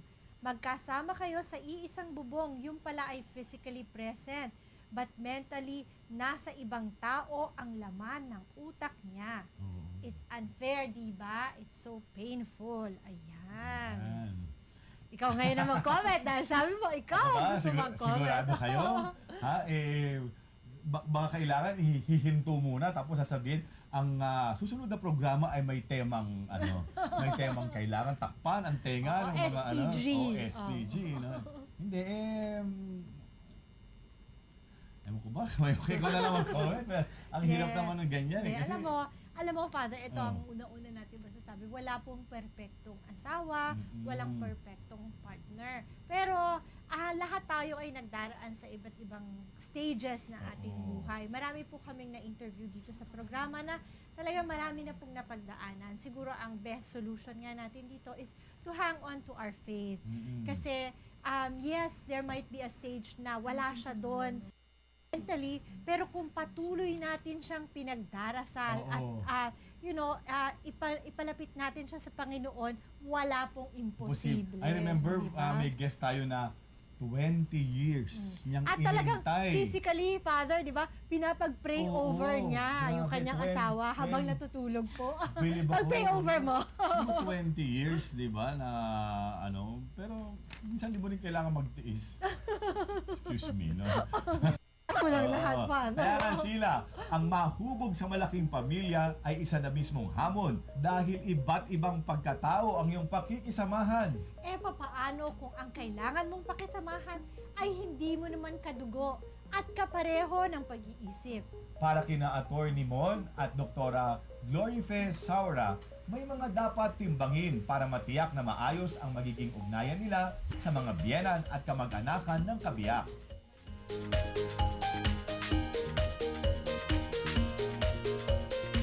Maraming pelikula ang tumatalakay sa ugnayan ng biyenan at manugang. As may stereotyping na nangyayari dahil madaling palabasin ang hindi pagkakasundo ng dalawang tao sa napakaraming bagay. Pero hanggang pelikula nga lamang ba ito? O ganito rin sa totoong buhay? Ano-ano nga ba ang mga hamon sa pakikisama sa mga biyanan at kamag-anakan ng kabiyak?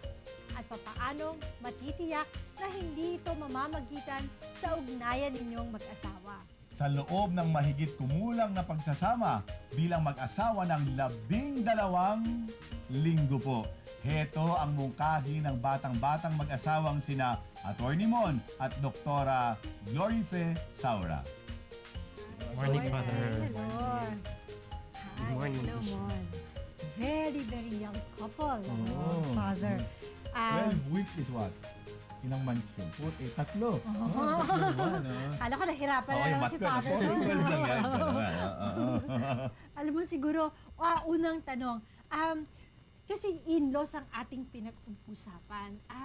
Nung bang unang-unang pinakaglo ni Mon sa kanyang mga magulang, how did you feel? Medyo nakakapanibago ba na parang nasa pins and needles ka ba ng mga panahon na yun?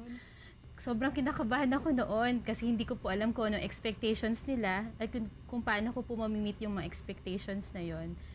Pero nung nakilala ko na po sila at nalaman kong Ilocano din po kasi sila tulad namin, hindi na rin po ako nahirapan na mag-adjust at masayahin at madasalin din po kasi sila kaya madali lang naman din po sa akin mag-adjust.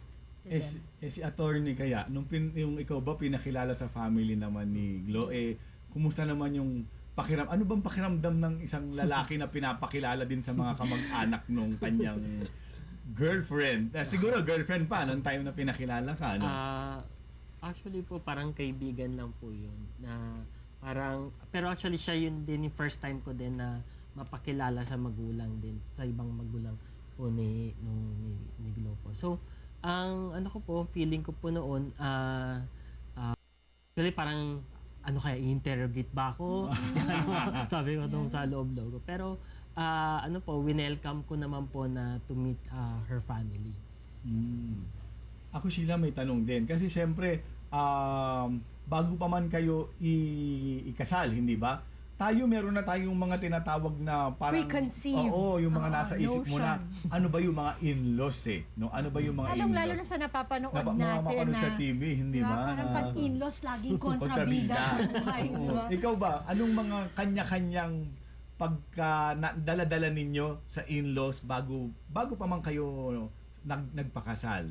Meron ka bang mga ganung nasa isip ng in-laws? Totoo po, nung bago pa po kami kasal, iniisip ko rin po kung totoo po ba yung kadalasan pong naridinig natin sa mga in-laws nga po na nakikialam po sa family matters o kaya naman po magiging dahil nga po lalo na kung nakatira po sa isang bubong, maari po makaapekto sa relationship ng mag-asawa, bunga ng asawa, halimbawa po, gano'n, po.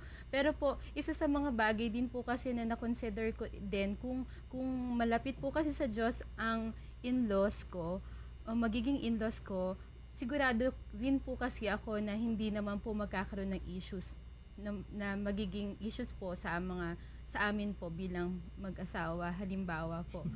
Pero yun nga po yung iniisip ko din noon.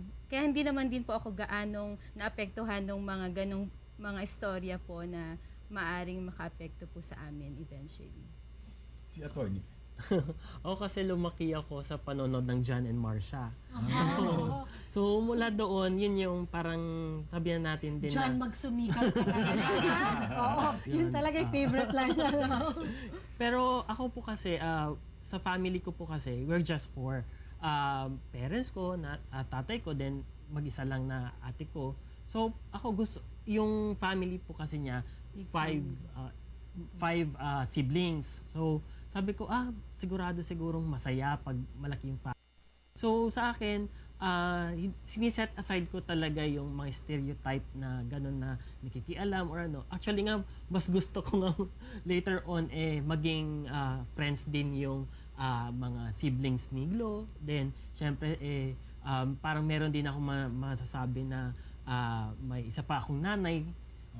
So, yun yung winelcome ko na yung eventuality na I will meet her family. Ano naman ang napansin yung pagkakaiba or pagkakapareho sa lifestyle ng iyong mga magulang at saka sa kanya? Kasi minsan, di ba, magkaiba kayo ng nakasanayan. Ano yung mga similarities or pagkakaiba rin sa lifestyle? Sa akin po, personally, sa amin po kasi dahil I came from a big family po, I'm the 4th of 5 siblings. Sanay po kami, at simple lang talaga ang pamilya namin, sanay po kami kumakain ng sabay-sabay, whether breakfast, lunch, or dinner. At dapat gising na ang lahat ng alas 7 ng umaga para magkumain sabay-sabay. Pero since I live in his family now, na-notice ko na dahil siguro po ay ilan lang din po sila sa family at may iba't iba ding mga activities during the day, hindi rin po madalas sabay-sabay. Madalas po yung food, yun nga po, minsan nandun lang din sa dining table. Tapos kung sino kakain po, ganun. Pero may mga times nga po, like pag dinner time na, dun po nagkakasabay-sabay. Whereas sa amin po, mas madalas sabay lahat. Sa unang ilang buwan ng inyong buhay mag-asawa, anong nakita mo? Kumusta ba naman yung mga dala-dala mo sa nasaksihan mo nga sa iyong mga kasi si Glo ang matatanong natin kasi siya yung sumama, hindi ba?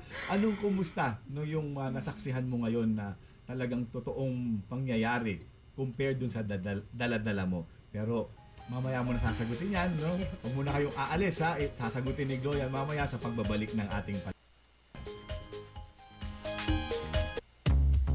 One man inspired Hollywood stars to use their fame and talent.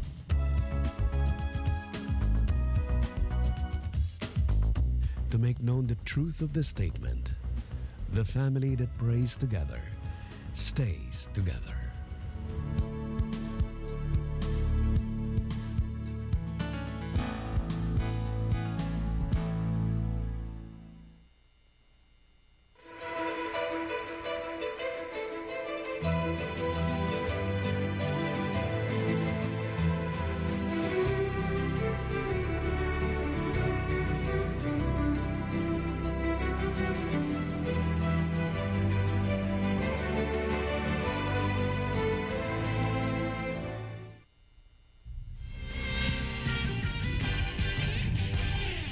Siguro, unang tanong, kasi in-laws ang ating pinag-usapan. Nung bang unang-unang pinakilala ka, Glo, ni Mon sa kanyang mga magulang, how did you feel? Medyo nakakapanibago ba na parang nasa pins and needles ka ba ng mga panahon na yun? So, sa tingin ko po, yung communication, saka yung constant bonding with them, nakatulong din po para for me to know them and to really really experience na ma-feel din na I'm part of the family already. So much blessed lang po kasi ako to have in-laws na katulad nila, kaya hindi ko po talaga maisip yung part na yon, na negative part na mahirap makibagay sa in-laws.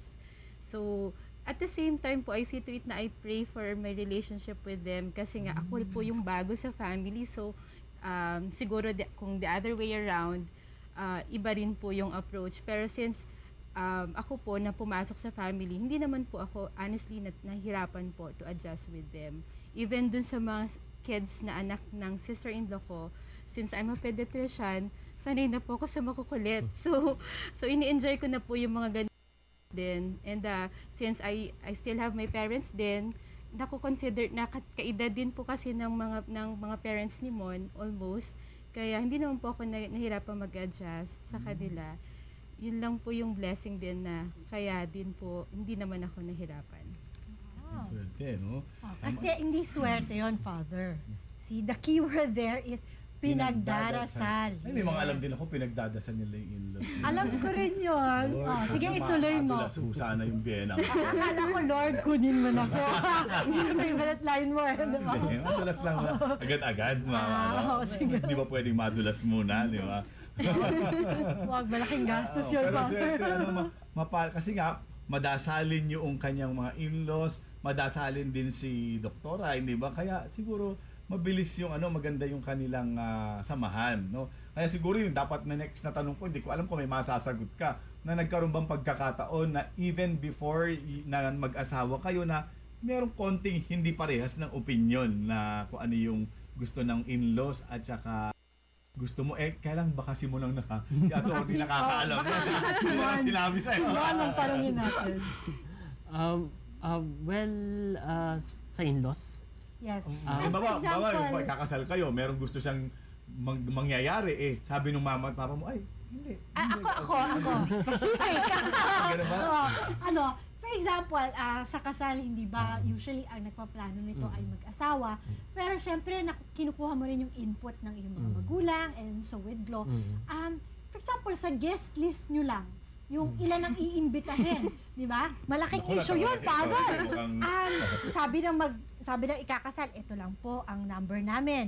Pero sabi ng in-laws mo, paano naman yung mga kaibigan ko, ang pamilya, alangan naman i-divide natin, side lang ng mami, may side pa yung daddy. Di ba? Yung mga ganong hindi unawaan or pagkakaparehas, how do you resolve that?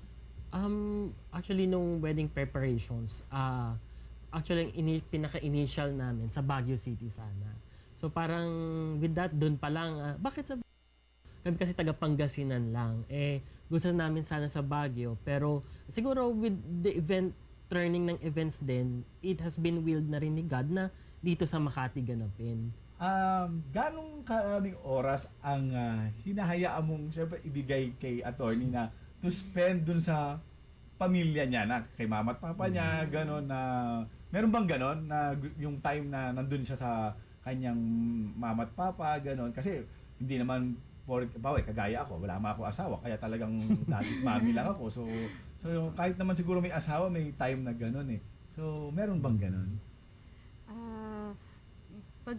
Pag dumating po siya, actually, pag dumating po siya, ang una ginagawa naman niya po pagkatapos na ibaba yung mga gamit niya, sumisilip naman din po siya kay mama at papa at nangumusta, ganun po. Okay lang naman po sa akin yun. Kailangan po talaga yun. Doon naman po sa mga nani at tatay ko sa Makati po, we see to it na once a week po, dumadalaw kami para hindi naman po ako masyadong ma-miss ng nani at tatay ko. Bonding time niya with his family, yung pong time na pag nagdi-dinner kami with them, malaking bagay na rin po yun. Sa tingin ko, pero yung mga iba pang moments na pag kailangan niyang pumunta sa kwarto ng parents niya, okay lang naman po sa amin yun, hindi naman din siya nagtatagal doon or ganun naman po. Meron lang talaga siyang time with them na na-appreciate ko din po kasi kailangan niya din po yun. At saka alam mo, ang galing, no? Kasi merong iba na pinagsiselosan yung ganun pagka may time dun sa nanay at tatay niya, di ba? Ako sa tingin ko, dapat nga pagka yung asawa, nakita mong mapagmahal sa magulang niya, naku, perfect yun. Kasi ibig sabihin, mapagmahal na asawa ito. Pero yung iba, parang magsiselos pagka gano'n na, doon ka na naman sa nanay at tatay mo. Kasi siguro yun nga, Father, dapat, yun yung pinag-usapan natin kanina, yung setting boundaries. Kasi, I think this is more of a problem ng kababaihan na we're very attached to our parents, lalong-lalo na sa nanay, na, you spend so much time there, minsan, nakakalimutan mo na yung obligasyon mo sa iyong sariling partner, hindi ba? And speaking of that, how much do you let your parents influence your decision as a couple? Kasi syempre, minsan nagbibigay ng advice yan, di ba? O maganda nga kung advice or opinion, pero minsan very opinionated. Oo. Paano nyo, how do you take their advice? Lalo-lalo na kung hindi ka parehas sa gusto mo ng dalawa. With my parents, actually, we're undergoing a pathway seminar with Bigay ng Panginoon. Bigay ng Panginoon. Kasi po ako, hindi ako lumaki sa community na set up ng so parang ako lang yung I go to church, I pray, so I'm not used to the community. So medyo napaano ako sa nanay ko na paano to, parang nahirapan ako na parang hindi siya masaktan na sabihin ko parang nag-aalangan ako sa community. Then she told me, hindi, subukan mo baka God may be telling you something na with that invitation with the pathways na seminars. Siguro at this point, since nandun pa lang ako sa stage talaga, kinikilala ko po ang family, ang parents ng husband ko, is at una sa lahat po, ang isa sa mga natutunan ko po sa mga magulang ko din, ipagdasal mo yung mga tao na nakakasalamuha mo at lalo na po yung nakakasama mo. Yun nga po, una po sa lahat ay pinagdadasal nyo po yung relationship nyo sa mga in-laws nyo. The same way na pinagdasal nyo kasi na makasama or makilala nyo yung napangasawa nyo. So kung wala kasi yung in-laws nyo, wala din yung asawa mo na hinintay mo ng matagal. So pangalawa, mahalin mo din yung in-laws mo the way na mahal mo yung magulang mo. Hindi rin ako nahirapan doon, kaya basta tignan mo lang din yung mga in-laws mo na tulad ng magulang mo. Sabi ko nga wala pa ako masyadong experience. At saka wini-welcome ko talaga yung parents po ni I would look at it na lang sa John and Marcia. Never sa isang episode na nagsalita si John ng masama against sa mother-in-law niya. So siguro kung may point na baka you will parang gusto ko na ma-blurt out siguro, be cautious na lang at saka restrain. Always look at it from their perspective kasi madalas feeling natin, nakikita lang natin yung pinanggagalingan natin. Di ba? Ay nako, talagang marami pong pelikula ang ginagawang tampulan ng tunggali o kakatawanan ang ugnayan ng manugang sa biyenan. Kung minsan nga ay ito na mismo ang nagiging pananaw natin sa mga kaanak na magiging kabiyak bago pa man sila makilala ng lubos.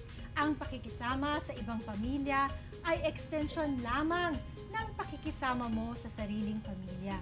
Dahil ang bawat isa ay may kani-kanilang pananaw, ugali at paraan ng pakikipag-ugnayan.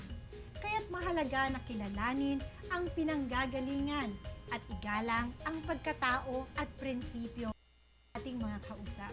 At sa tamang paninimbang ng mga tradisyon at pag-uugaling ipagpapatuloy, babaguhin at isasantabi, ang anumang pakikisama sa kabiyak at kaanak ng kabiyak ay magiging madali sa hirap man o ginhawa. Magbabalik po ang Family Matters matapos po ang ilang paalaala. Huwag po kayong aalis. Thank you Thank you po. Thank you po. Thank you po.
finds a home for her brood, and the swallow a nest for herself where she may lay her young.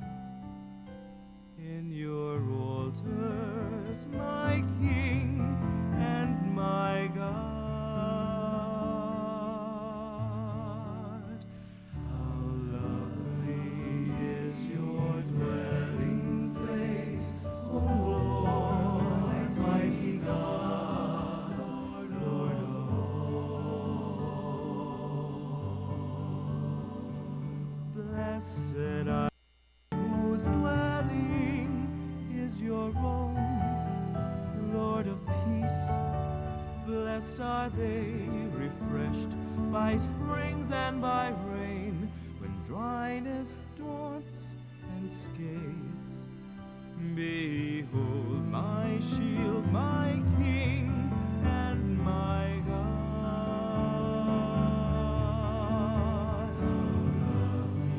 Is your dwelling place, O Lord, mighty God, Lord of all. I would forsake 1,000 other days anywhere, if I could spend one day in your courts, belong to you alone. My strength are you alone, my glory, my King and my God.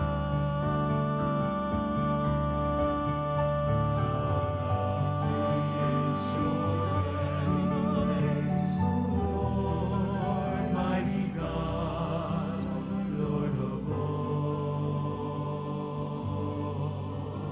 How lovely your dwelling place, O Lord, mighty God, Lord of all.